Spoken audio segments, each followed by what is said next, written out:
Hello everybody and welcome back. This is going to be a short and quick video in which we're just going to be breaking up the UI building process of our chats page into some functions so that it's easier for us to implement the business logic once we have that ready to be integrated with our chats page. So with that said, let's get into the video and let's see what we're going to be doing. So the first thing that I'm going to be doing is that underneath of my widget, which is widget function which builds the UI, I'm going to create another function which also returns a widget, but this time I'm going to call it chats list. And then what I'm going to do is that I'm going to open the function up, and inside of here for now what I'm going to do is that I'll return an expanded widget.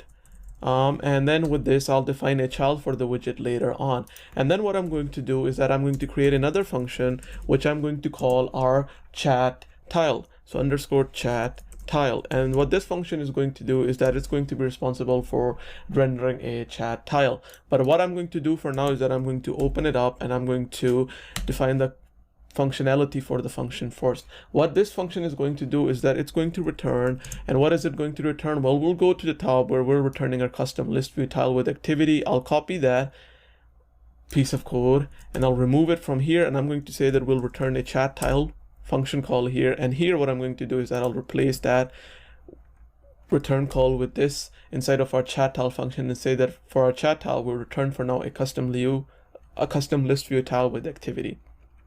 Then for our chats list, what I'm going to be doing is that inside of that expanded, I'm going to be setting the child for now to be a chat title and chat tile, and do Alt-Shift-F command save. With this done, I'm going to restart our application.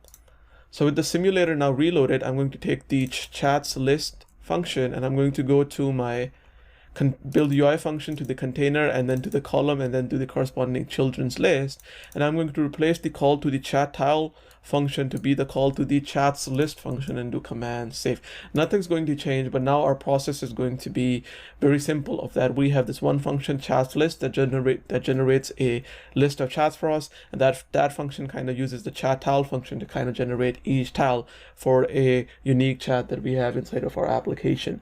So with that, I'm going to end this video here, and I'll see you guys in the next video where we'll begin the process of actually implementing the business logic inside of our chats page. So thank you for watching, and I'll catch you guys in the next video. Thanks again.